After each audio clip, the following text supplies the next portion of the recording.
is Los Angeles. Our Lady, the Queen of the Angels, as the Spaniards named her, the fastest growing city in the nation. It's been called a bunch of suburbs in search of a city, and it's been called the glamour capital of the world. A mecca for tourists, a stopover for transients, a target for gangsters, a haven for those fleeing from winter, a home for the hard-working. It is a city holding the hopes and dreams of over 2 million people. It sprawls out horizontally over 452 square miles of valleys and upland, of foothills and beaches. Because of that vast area, and because of a population made up of people from every state in the Union, Los Angeles is the largest police beat in the country, and one of the toughest. We're going to take you into the city hall where police headquarters are located. Here in communications are the ears and voice of the police. The lights on the complaint board flash 24 hours a day. Citizens reporting a prowler, a lost child, a man molesting a woman, an auto accident, a wild party. Spend an hour or two here and you will think the whole city has gone berserk. Minute by minute, the orders go out to the radio cars in the far-flung divisions. Watts and Wilshire and West Los Angeles. Hollywood and Hollenbeck Heights in North Hollywood. The work of the police, like that of woman, is never done. This is the case history of a killer, taken from the files of the Detective Division. The facts are told here as they happen. The story properly starts here in Hollywood Division headquarters at 1 o'clock of a June morning last year. Officer Robert Rollins had finished his tour of duty and signed out. It had been a tough day. He'd be glad to get home. His wife would be waiting up for him as she always did.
Hey, fella.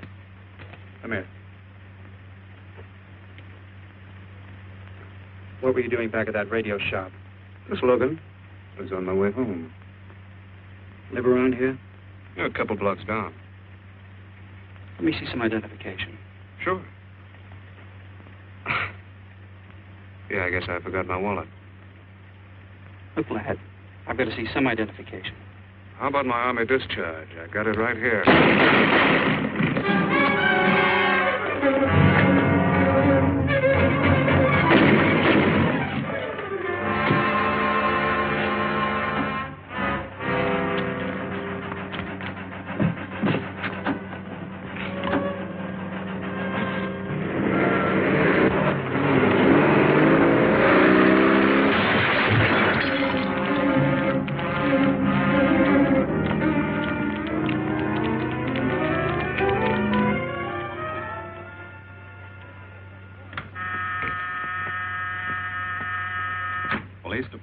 Operator 27. I want to report the shooting of a policeman. Hold on, please. Give me that again, please. I'm calling to report the shooting of a policeman. What's the address? 5057 State Street, just west of Santa Monica. Just a minute. Receiving hospital. Operator 2. Operator 27, 5057 State Street, 5057 State Street. An officer has been shot. Send an ambulance. All units in the vicinity of State Street and Santa Monica Boulevard. Proceed at once to 5057 State Street, 5057 State Street. An officer shot. Code 3.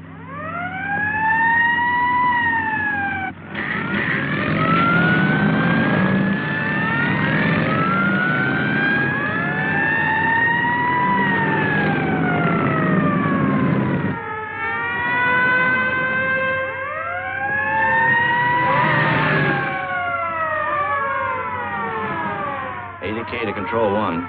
Control 1 to 80K. Go ahead. This is Breen. Instruct homicide to throw out a Dragnet and pick up all suspicious characters in the area of the shooting. Also notify Sergeants Marty Brennan and Chuck Jones to report to me at the scene of the crime. Control 1 to 80K.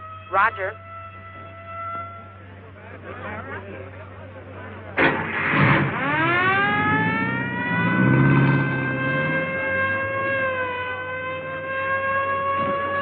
I see. Well, what have you got so far? Well, not much, Captain Breen. A couple of cartridge cases. Oh, Marty, Chuck. Hi, Cap. Eyewitnesses? Who was first on the scene? Reported it. I was. I live here. I'm a light sleeper, but my hearing is good. And my Did cat... the officer say anything before he collapsed? Yeah, he gave All a description of the fella. On the shooting of the officer. Suspect is a white male American. Age 26 or 7. 5 feet 10 or 11. 155 to 165 pounds. Brown hair. Regular features. Pencil mustache. Repeat broadcast. All units. Is that about it? Yes, sir, exactly. And the officer kept saying, he looked like such a nice kid. He looked like such a nice kid. As if he couldn't believe what had happened to him. I see. Is that all? Yeah. Thank you very much. Yeah, well, anything else I can do, I'd be glad to help you. We may call you. Get his name and address, will you, Bob? This door been checked, Lee? Yeah, it's okay, Captain. Find anything? Nothing but some smudges so far. Found this in the glove compartment. I think it's nitroglycerin. Doesn't look quite right. Well, check it down to lab. Right. Hmm.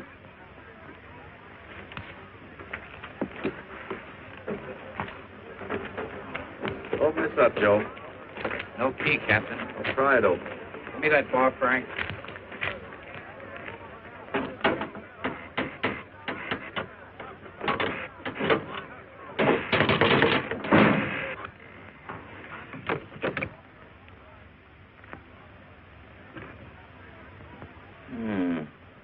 Regular arsenal. Yeah, get a load of that. What is it? I don't know. It looks like some kind of an electrical device. United States Navy. Either stolen or war surplus. Send all this stuff down to the lab and check the serial number on that Navy equipment. Yes, sir. Captain Brady. We found these in the weeds over by the radio store. What do you got? A pair of cloth gloves, Captain. Well, he thought of everything, didn't he? All right, give them to one of the technicians. Yes, sir. Marty, you and Chuck come along with me. Let's go downtown and see what they picked up in the Dragnet. Right.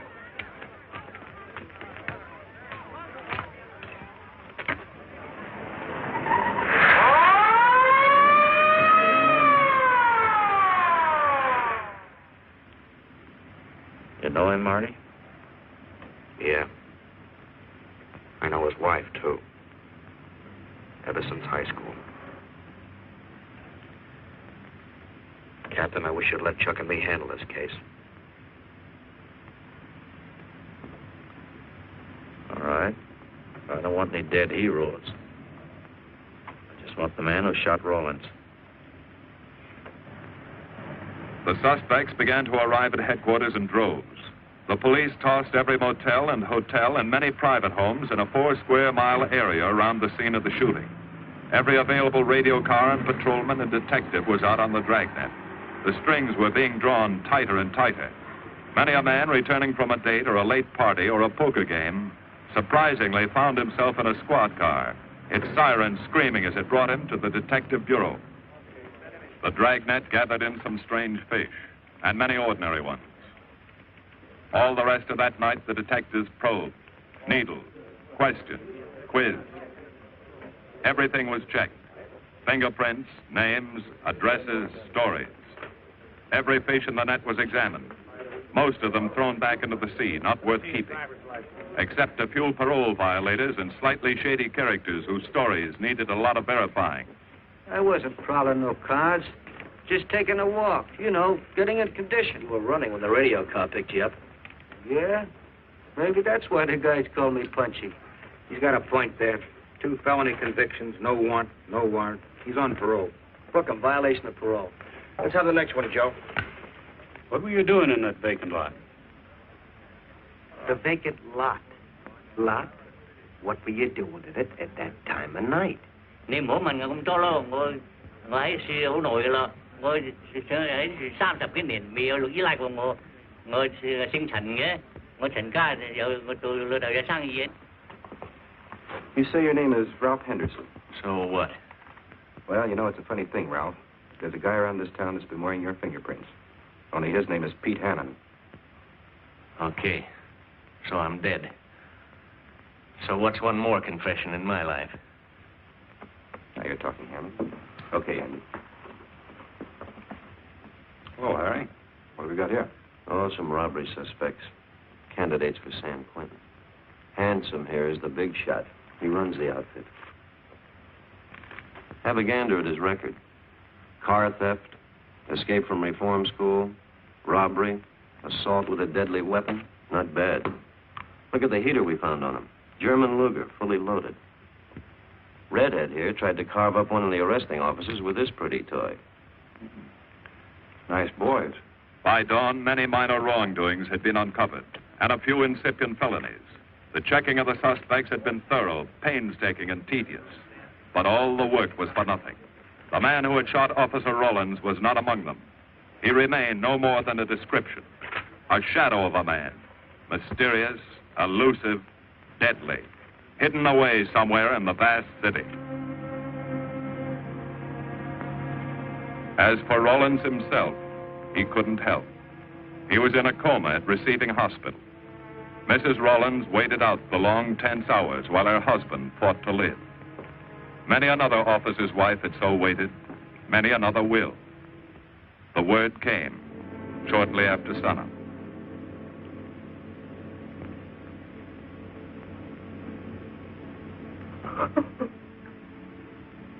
Oh.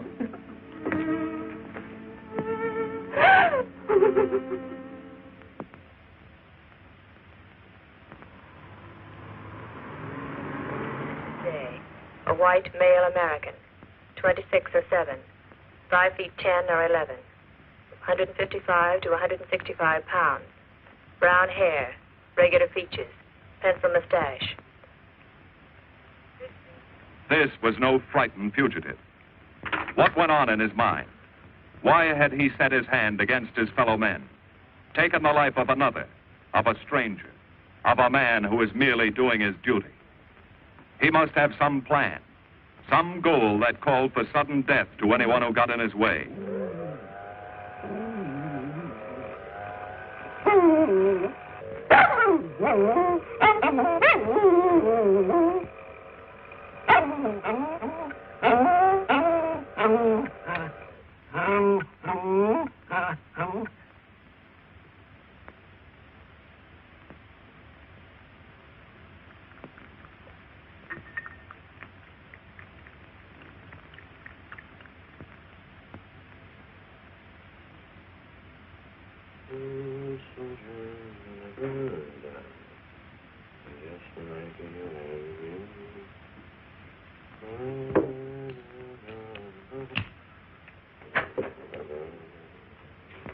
Good morning, boys.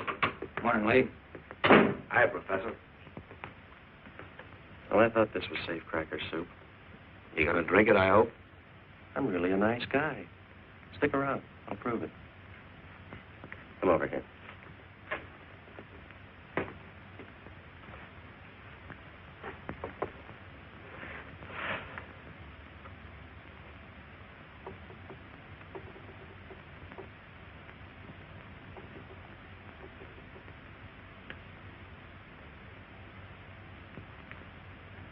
Hold this for me, will you, Chuck? Thank you. Now, if you'll hand me that hammer, Marty. Thank you.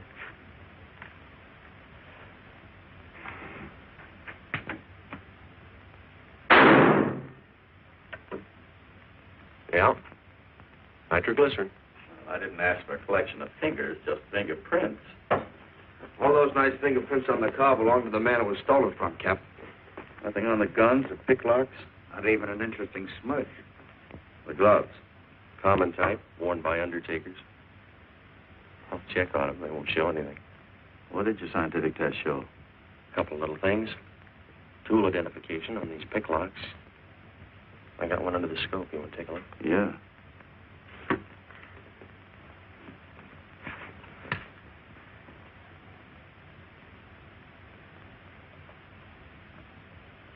Take a look. I see. Well, it seems to tie the tool up with the lock. If that microscope could only tell us who did it. I'm working on that. No, only an amateur would carry that liquid dynamite in a car. This boy's no amateur. Took the precaution of desensitizing it so it'll take normal shock. Took a lot of other precautions, too. No fingerprints, no identification, nothing definite. Except he's scientific. Knows electricity. Is inventive. Yeah. And happy on the trigger. This is Captain Breen. Get me Captain Stevens a burglary, will you? I hate to disappoint you, Lee, but I think you've come up with something. Hello, Steve? How are you? Did your daughter's marriage come off all right? Good. Look, Steve, on those burglaries of electrical equipment lately, were there any where picklocks were used to gain entry? Good.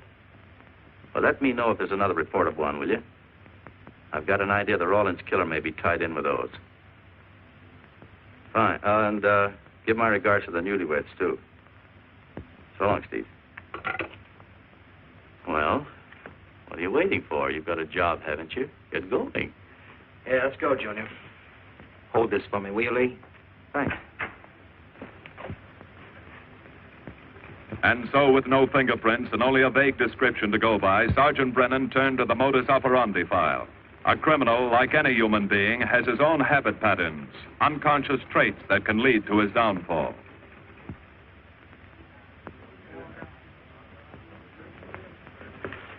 Well, there you are, Junior. List of burglars who use picklocks for entry.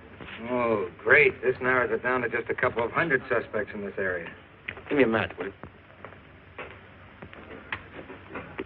That may not be so bad. This guy's improved on the system. Maybe he's left his trademark on some other job. Well, here we go, legging it all over town, asking a million questions. What you paid for, isn't it? Am I paid to associate with you, too, Junior? You could do worse. Not this year. Come on.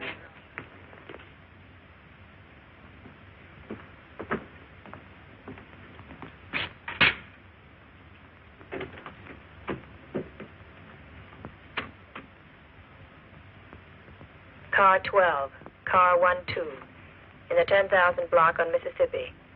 A 394-15 disturbance.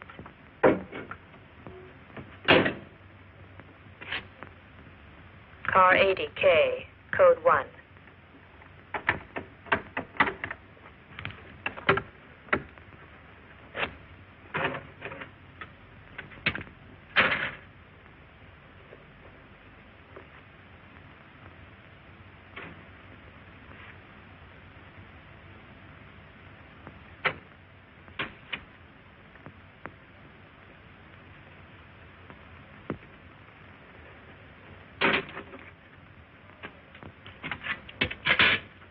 All units.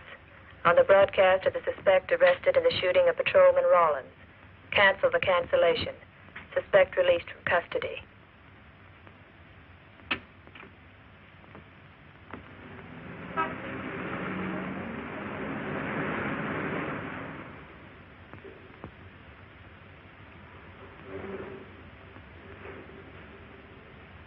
Oh, hello, Mr. Martin.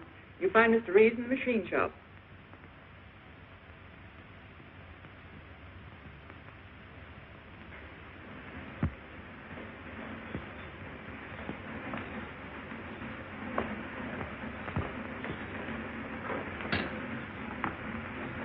Hello, Roy. Glad to see you. How are you, Mr. Reeves? Hi. I was hoping you'd drop in. I wanted to thank you for showing us how to handle that repair job.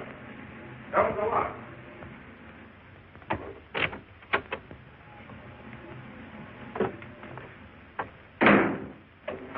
Oh, what have we got this time?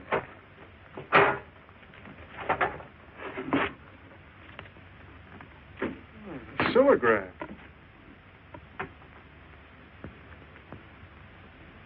Well, there are plenty of these around, Roy. Not like this one. Yes, I see. I suppose, as usual, you've added your own improvements. You know, it seems wrong that a man of your talents should bother consigning equipment for rental. I'd like to see you devote yourself entirely to experimental electronics. It'll come one day. I'll have a place like this. Well, why wait? I've got a pretty good setup here. You'd have modern equipment to work with, a lab, and my confidence. Thanks, Mr. Reeves. I have other plans. But, Roy, you can't tell where it'll lead.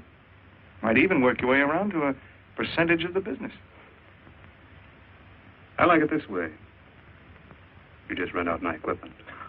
All right, Roy. All right. But if you should change your mind... I'm not likely to change my mind. I suppose you want me to set this up for rental, too. Mr. Reeves, you've already got 5 pieces of my equipment. You'd like to know what results I've had from the rental so far, Well, I can't say as I blame you.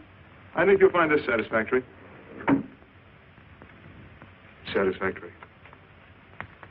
Goodbye, Mr. Reeves. You'll come back again soon, won't you? Sure. Oh, incidentally, how's that television projector coming along? The one you said would reflect a 12-foot image. Still working on it. I just wanted you to know I've already set up a rental on it. In fact, I think they'd like to buy. It'll come pretty high. Oh, money is no consideration with this customer.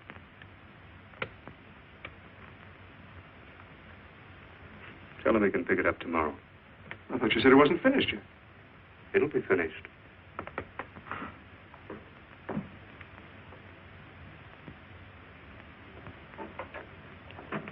It uses an image fixer and then projects by ordinary incandescent. Roy, this is the best television projector I've ever seen. Let's hope that your customer thinks so. He will. Yes? Send him right in, Charlotte. There, you see, our customer is here, begging for the privilege of buying. Better be running along. I'm not much good at business. Oh, but Roy, he'll want to congratulate you. Just see that the price is right. All right, Roy. I'll get you a good deal. So long. See you.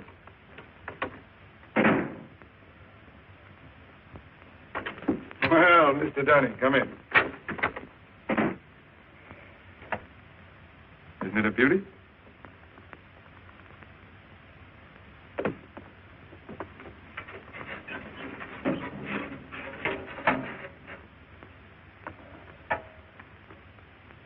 It's a beauty, all right. You like it? I certainly do like it. You see, it's mine. What do you mean? Let me have the police. I built it. Spent years on it. Oh, you must be crazy. Roy built this machine himself. Your friend's a crook, Paul. You've been taken in. Hello? Give me the burglary detail. Dear Jim, regarding your inquiry on a .38 caliber Smith & Wesson revolver, Oh, come in, boys. Burglary detail just sent this report through. It's a man named Dunning reports tracing a stolen television projector to the Reeves Electronics Lab. Think it's a tie with the Rawlins case? Well, take a look at this fellow Reeves and see what gives. I'll notify burglary we're following up on it. Right. Come on, Junior. What else did he place with you for rental? Oh, a number of things. All war surplus that he bought on his veteran's rating. Oh, is this more of his equipment? Yes. Yes, he left it here on consignment. I'm sure that Roy can explain everything. Well, maybe he can, Mr. Reeves, if you'll tell us where he lives. But I don't know. Mr. Martin's on the phone, sir. I'd better talk to him. I think so, Mr. Reeves. I'll take it in the superintendent's office.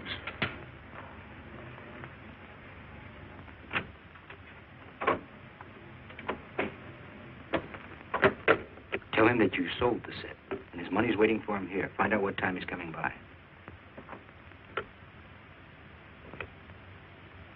Put Mr. Martin on.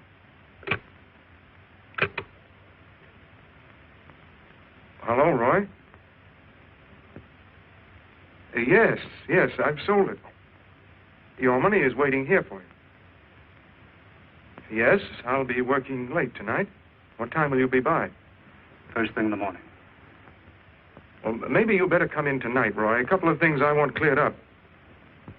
Like what? Oh, technical things. Besides, I don't like to leave the money in the plant overnight. How about 8:30? Fine. I'll see you then. I'll leave the front door unlocked.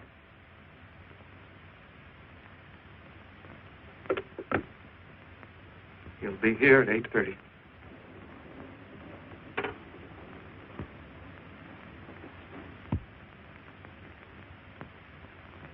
Well, I'll just run along home and get some dinner. We'd like you to stay too, Mr. Reeves. Why? For company. You want to cooperate, don't you, Mr. Reeves? Certainly. Good. Now, you just wait in your office. We'll be around. Very well. This way, gentlemen.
Reeves.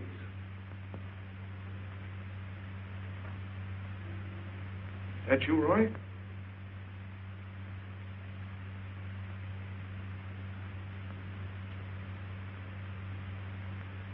outside and block that alley door.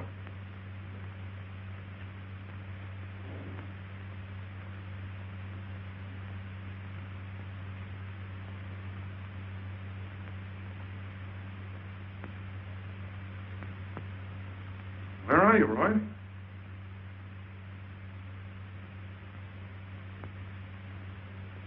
Who's in here?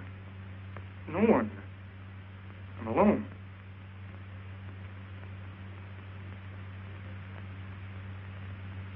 Come on in. I've got your money for you. Bring it out here. All right. Just a minute.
No.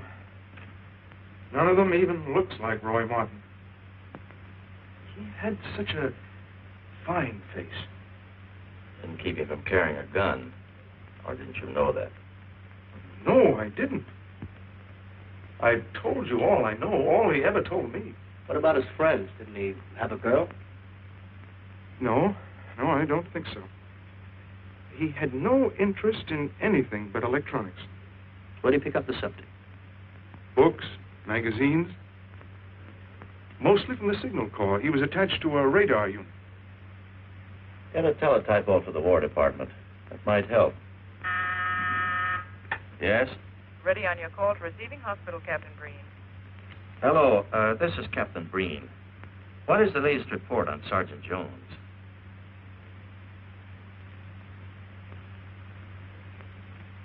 I see. Well, let me know if there's any change, will you?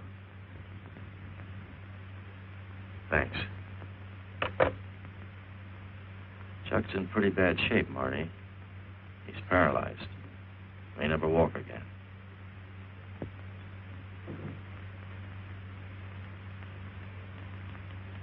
Oh, I'm sorry. It's funny that Martin showed up at 7 when he told you he wouldn't be there till 8:30. I don't know why. Except he was always unpredictable. I'll tell you why. Because you warned him. That's why he came early. That's why he came in the back way. But you heard me tell him the front door would be open. And the key to let him in the back way? He must have had one made. Why don't you tell us the truth? Marty.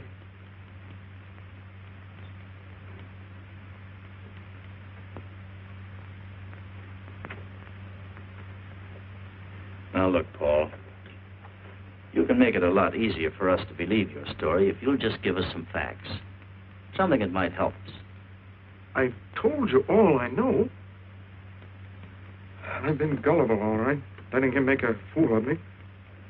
But I'd do anything to make up for what he did to Detective Jones. Sure you would. You can go now. Oh, thanks. Thanks.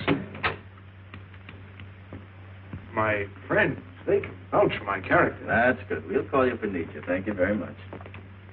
I think he's telling the truth, Marty. I think he's just gullible, like he said. What about the stolen stuff he was trying to peddle for Martin? We'll use it for bait. Maybe Martin will come back for it. Then we can ask him. Here. Nevertheless, I want a 24-hour tail put on Reeves, and I want a watch on his home and his factory. Right. You can keep those. Okay, Captain.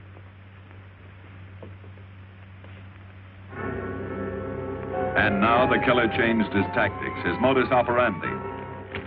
It would baffle the police. They always expected burglars to remain burglars, not go in for stick-ups. They'd never tie this up with him. So wearing a variety of disguises, coming and going like a shadow, ready to kill if cornered, he struck the bottle stores in a one-man blitz that had the robbery detail dizzy.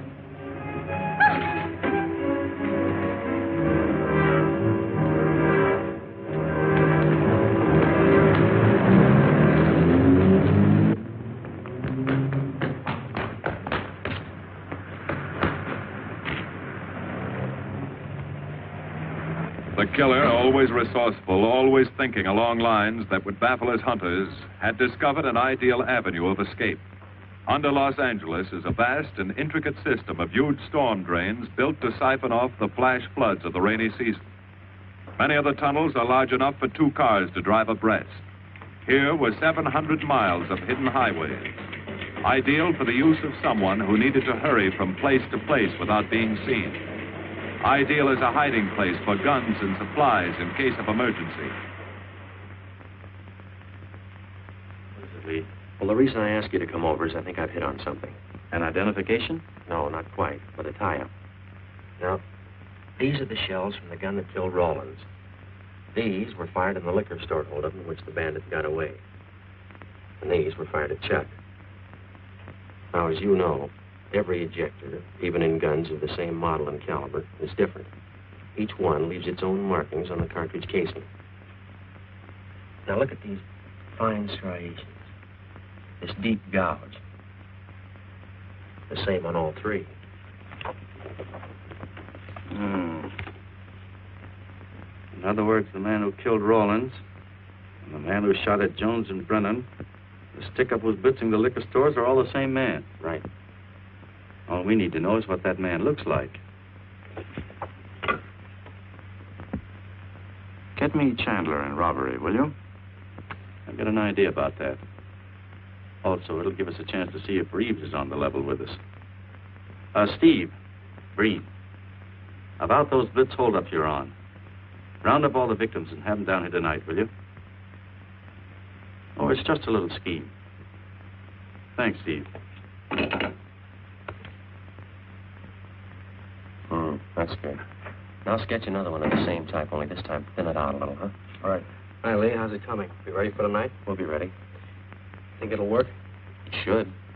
When'd you get the idea? From a kidnapping case in Chicago. But I thought these slides might be an improvement over the method they used. Could be. Captain thinks so. Good evening, ladies and gentlemen. May I have your attention for a moment, please? You've all been asked to sit in on a little experiment tonight. We're going to try to build a picture of a face.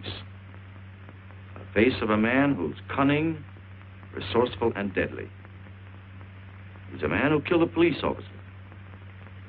Now, some of you he held up at the point of a gun. You may have seen his face, remembered something about it. And we want you to tell us exactly what you remembered. Whether it's his hair, eyes, nose, or mouth. And we're going to try to put those pieces together so that they add up into a picture of the face of the man we want. Now, you can see how we're depending on you. Lights? Now, first, we're going to concentrate on the type of hair our man had. And if the picture looks anything like his hair, I want you to speak right up. All right, the first slide, Lee.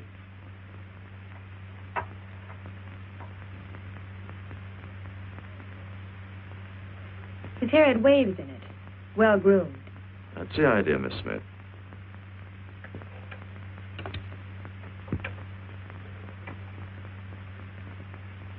Is that any closer?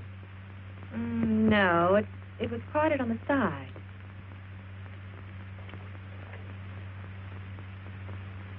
Oh, that's more like it, except it was thicker.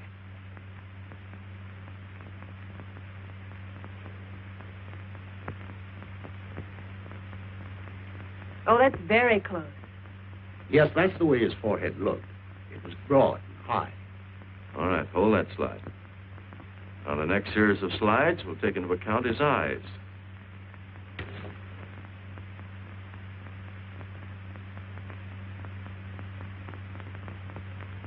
Oh, 1 minute, please. Wait, 1 minute. His eyes were a little like that. Maybe a little smaller, like beads. Go on, Lee.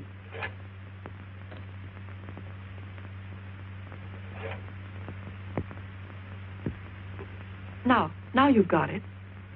Now hold that slide, Lee. Anyone else? That looks like him, only a little madder. He had a patch over one eye when he come into my place of business. I remember noticing that the one showing was blue. Well, the guy that stuck me up had on horn-rimmed glasses. He was wearing a Band-Aid across his nose when he knocked me over. Uh-huh. All right, hold that, Lee. Well, so much for the eyes. Go ahead.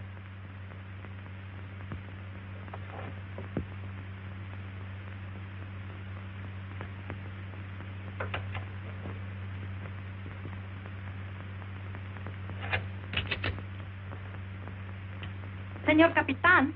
Yes, Miss Montalvo? Ay, ¿cómo se dice en inglés? A sus órdenes, señorita. Ah, qué bien. En este bandido, la nariz fue chata, como aquella, pero un poco más chata y más ancha. Like that, Captain, but more snub, wider. Try another one, Lee. Como aquella, casi la misma. She says that's about it. Thank you very much, Miss Montalvo. Get Reeves. Any more comments? That's pretty close, all right. Pretty close. Perfect. All right, now we'll start on the mouth and chin. The next series, Lee. I think his lower lip stuck out more. The mouth was thin and mean, like it never laughed. Go ahead. Something like that, but thicker lips. There. That's it. That's him. All right, now hold that right there, Lee. Oh, come in, Mr. Reeves. Good evening, Captain. Did you ever see that face before? Why, it's Roy. Except for the hair being a little lighter and the eyebrows heavier. It's Roy. You're sure? I'm positive I'd know him anywhere. Lee, I want to retouch the photograph. Now lighten the hair and give more body to the eyebrows. Right. Lights. That's all. Thank you very much. You've been a great help. It's positively amazing how you found out what he looked like. Well, we're looking for an amazing criminal, Mrs. Johnson. Thank you and good night. Good night, Captain. And so the face of the unknown killer, built up from fragments of evidence, was sent out all over the country. To chiefs of police, to sheriffs, to county constables and county jailers, to the wardens of prisons, to all postmasters and postal inspectors, to the agents of the Treasury Department, to the FBI. They showed that picture to the inmates of jails and prisons, to men with a wide acquaintance among the cat burglars and the violence boys. Informers and con men and sharpshooters were quizzed, those on the fringe of crime and those deep in the rackets. Many wanted to help. Nobody could. No one in the underworld recognized that mysterious face. He was as unknown as if he had lived in the 16th century.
Reeves.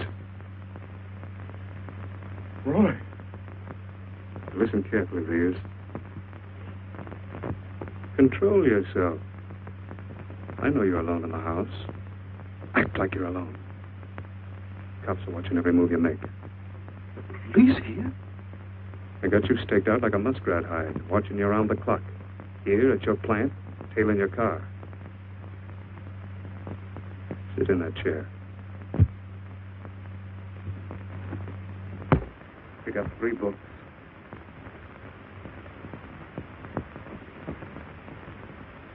Don't look up and don't answer me. All right. But glance at the book.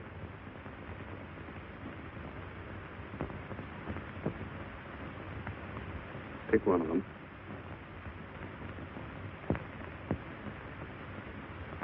Okay. Now, that's the book you want to read before you go to bed. Now, get up and turn off the lamp.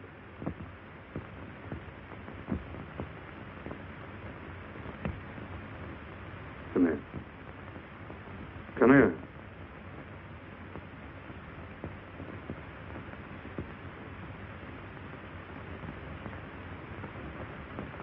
Go in the den.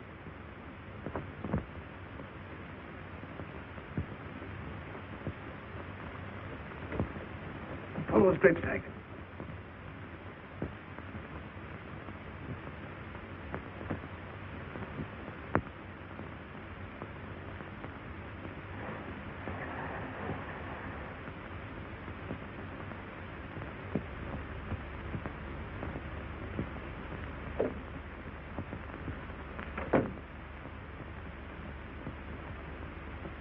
Get away from him.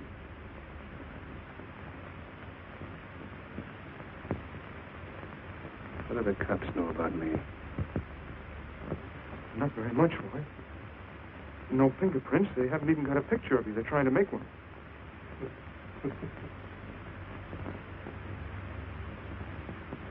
How much cash you got in the house? None. I never keep any cash in the house. It isn't good business.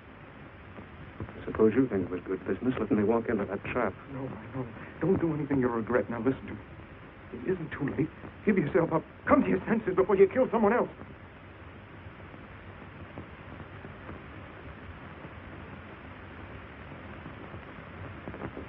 What do you mean, someone else? What do you mean? Nothing. The two officers, they said one of them might die. He's still alive, isn't he? Breathes? I never thought you'd stooge for the police. You almost got me killed. Roy, you know the police are right outside. You'd never get away with it.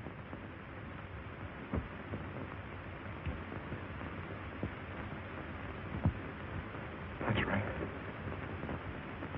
Now you're being sensible. I know there's money here. Where is it? Don't worry. I'll get it.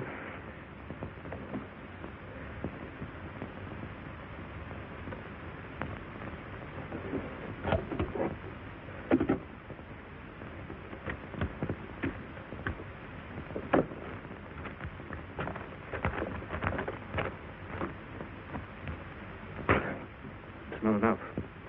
Stuff you've got in mind is worth thousands. I'll get more. Get it. Keep it handy. I'll be back next week and next month. But get it and have it ready. Just give me time.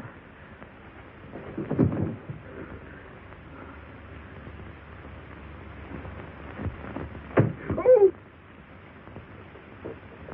Look, I don't want policemen outside my house following me around. That's what made Roy suspicious. I'm leaving in the morning. I'm afraid I'll have to disappoint you, Paul. Unfortunately, you're our bait. I won't do it. I've done enough. Look, no one's done enough until we find this killer. I asked you to keep a sharp lookout on this house, Marty. I did. Two of the best undercover men in the department were assigned here. That didn't keep Martin from getting in. What's the matter? You tired?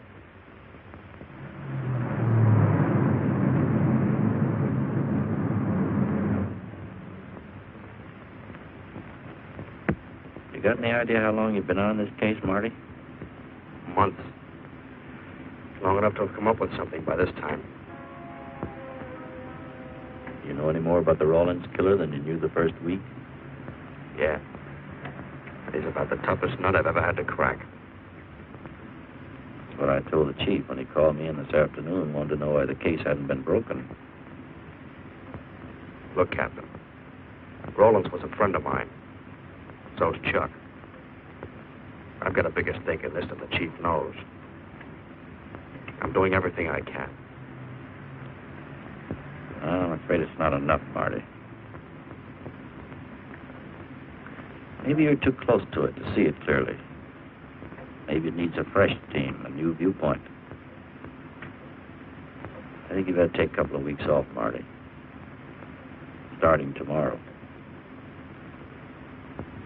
Anything you say, Captain.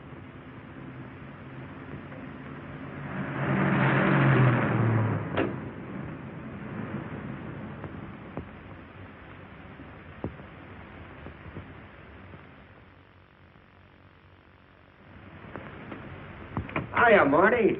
Hi, Chuck. Meet Miss Scanlon, my new bodyguard. He's the one I've been telling you about. Oh, you mean the one with the steel trap brain? How do you do? Hello. Has this guy been behaving? After a fashion. See, she takes me out in my go-kart, puts me to bed, wakes me up, dresses me. You're perfectly capable of dressing yourself now, Mr. Jones. I'll be back in a few minutes. Well, how's it been going, Junior? Oh, pretty good, Chuck, pretty good. Is that why you're off the case? How'd you know? Breen was in to see me this morning. Oh. Suppose he also told you they put a new team on the case. He told me everything. Yeah. Let's see what his new boys dig up. Well, maybe they'll examine the facts of the case a little more carefully. What facts? That our man's sharp, that he's intelligent and works alone, that he has no record, never leaves a fingerprint and knows every move we make. Sure, plenty of facts, only they add up to nothing. Sure, forget it. You got yourself a 10-day vacation. Go on down to the beach, get a suntan. By the time you get back, the case will be broken. Isn't that what you want? You know better than that. All I know is what I hear. You sit there batting your gums about how the old man let you down. Maybe he's trying to wake you up. He's got a funny way of showing it. There you go, flying off the handle. Always taking things for granted. I wish I could get up and boot some sense into you. He knew what this case meant to me. He still does. That's why he's trying to get you mad enough to do something about it. You don't really figure that's his idea, do you? I know it is. It's a tough case, Chuck. Not an angle, nothing to go on. You'd know what I meant if you were out working with me. I have been working with you. That's all I've had to do lately, just sit around studying what little facts we have, trying to figure out who he might be. You know the kind of a guy we're up against, then. I tell you, Chuck, this guy's a genius the way he operates. As if he were right there with us every time he go out after a lead. Oh, sure. Breen's been tipping him off just to make you look bad. Yeah, almost like that. Well, he beats us to the punch every time. There's your angle. You just hit it on the head, but you don't see it. Look, start at it. 1, he's unknown to the underworld. 2, he beats you to the punch, right? And 3, it's almost as if he were with you. Isn't that what you said? Yes. We'll tie that up with a lot of other little things, like the fact that he uses a police gun and the accuracy of the shooting. Anybody could buy a police gun, and the Army could have taught him how to shoot. Yeah, but who taught him how the police operate? Oh, I know what you're driving at, Chuck, but a cop. Those things happen. Yeah. Now, if I were still in the case, I'd start with our own department first, then Santa Monica, Culver City, Burbank, Pasadena.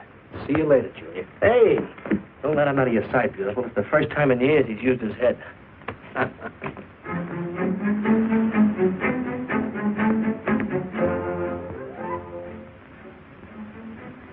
But you get a print of every mug we take. We always send L.A. a copy, Sergeant. It's personnel photos I want. You mean of our boys? That's Roland's killer, isn't it? That's right.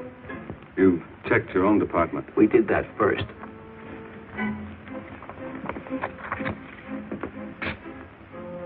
And so the tedious quest went on.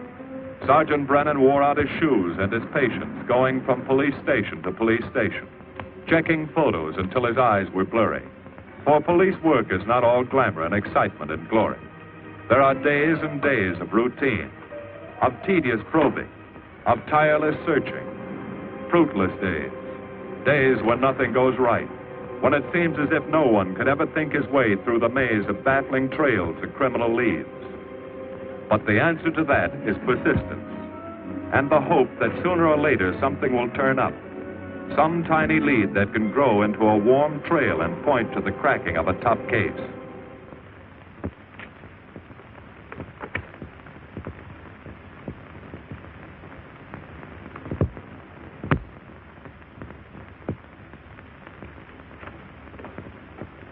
Well, that does it, boys. Can't say I'm sorry you didn't find him in here. I'd hate to think it was a cop. Doesn't seem to be anybody. Just a lot of pieces of a face that never existed. Would you mind if I see that again? Sure, frame it. Put it on your dresser. Wait a minute. He wasn't a cop. He was a radio technician right here in our dispatch office. What did you say? I'm saying he worked here in 42. Well, come on, give. I remember the kid well. He was sort of strange, never bothered with anyone in the department, just kept to himself. But he was in line for promotion when he was drafted. Where was he living at the time? I don't remember. Try the dead files. He never asked for his job back after the war. I remember writing to him about it, though. He was an excellent worker. Oh, yeah, here we are. Yeah, this is it. Took a while before he answered, but like he says in the letter, he wasn't interested.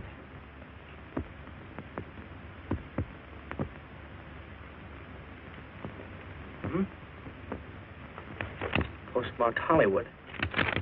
No return address. What do you want us to do? All the work? Oh, thanks a lot, Freddie. You remember, he was a civilian employee.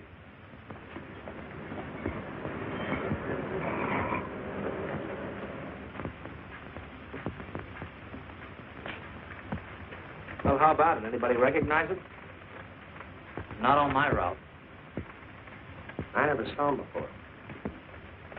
Yeah, okay, fellas, thanks very much. I thought for a minute... He had that face. I wondered. Yeah? Well, this may not mean anything, but he looks like a guy that's on my route. He never gets any mail, but I see him around there all the time. He lives in one of the courts. Where? Come on, I'll show you. It's not that easy. What time does your route take you past those courts? About 9 o'clock. Why? Just thinking.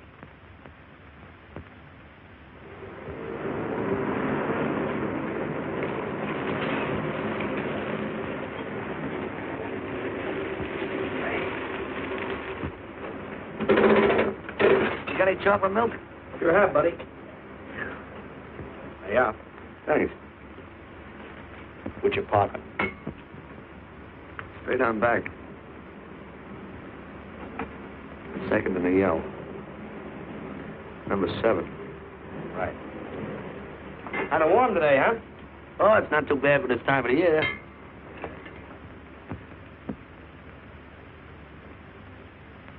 Good morning. Morning. You're new in the route, aren't you? We had substitute. What happened to the other fellow? Sick. Oh, what's the matter with him? I don't know. I catch everything. Hear about it on the radio, and next morning I got it. Too bad. You aren't very social. The regular fellow always stops and talks to you. Sorry, lady, I'm a little late this morning. I was hoping maybe you could help me. There's something very funny going on in this court. Yeah? I was scared to go to the police with it. I thought maybe I might be poisoned. What? Yeah. By the manager.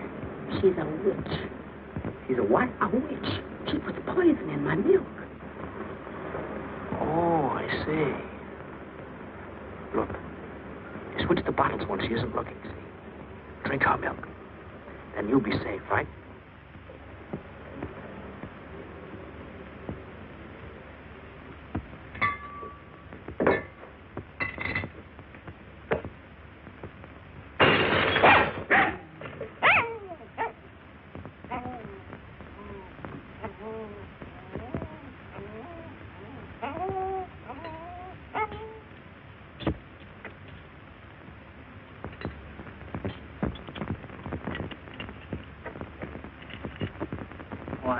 I had a little accident. Got a mop, I'll clean it up. Leave it be. I'll clean it up myself. Okay, mister.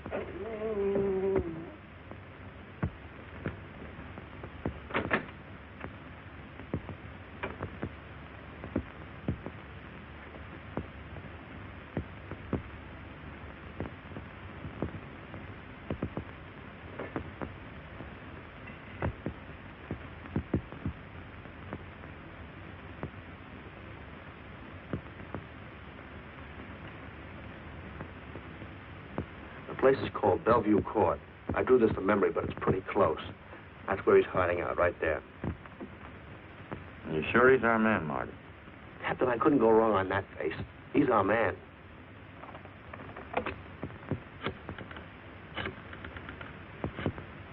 Now, there are 5 cottages in this area, and 2, number 6 and 7, in the L at the end of the row. Our man lives in number 7. This building department plan will show you the whole layout. It's bounded on 3 sides by Fuller, Santa Monica, and Poinsettia. Now, the court is partly surrounded by a high wall. Breen, homicide. Good. You keep your eyes open until we get there. Morgan has just gone into his bungalow alone. Any questions? All right, you all have your instructions. Let's go.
We're out on time. Wait 5 minutes. Go around and block the side entrance. Keep your lights off.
Car in a hurry.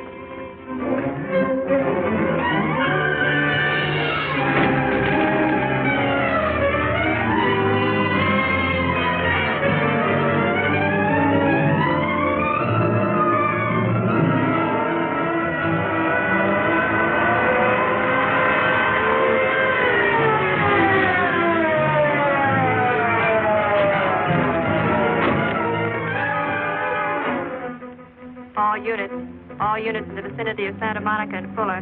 The murder suspect in the Rawlins killing is at large.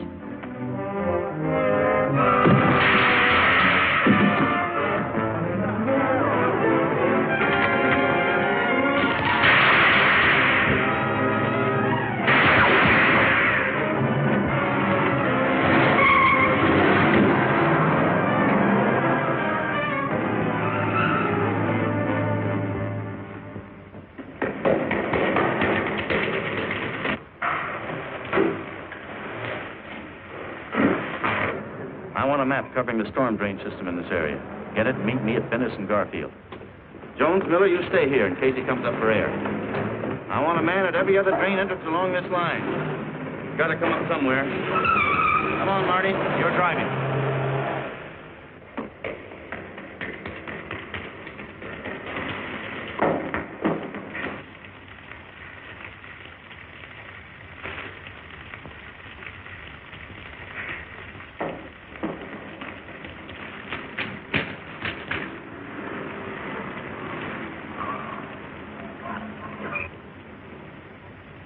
Keep this drain covered.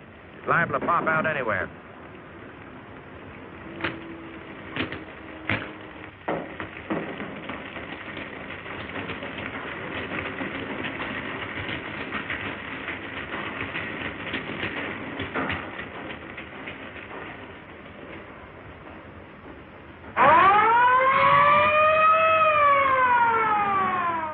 Why Venice and Garfield, Captain? It's the main intersection of the system. We can head him off that way. ADK to Control 1.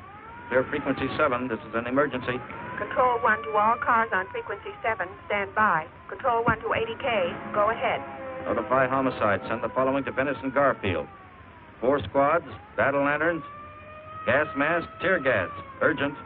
This is a code 3. Control 1 to ADK. Roger.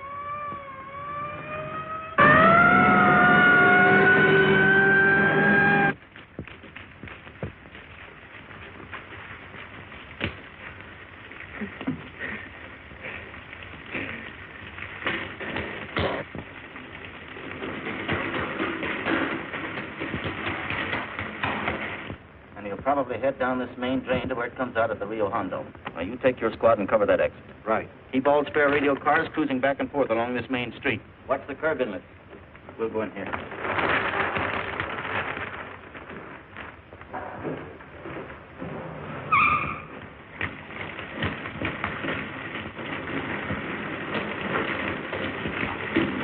Any sign of him? No. We've searched every foot between here and the Rio Hondo outlet. And he must be up ahead.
son.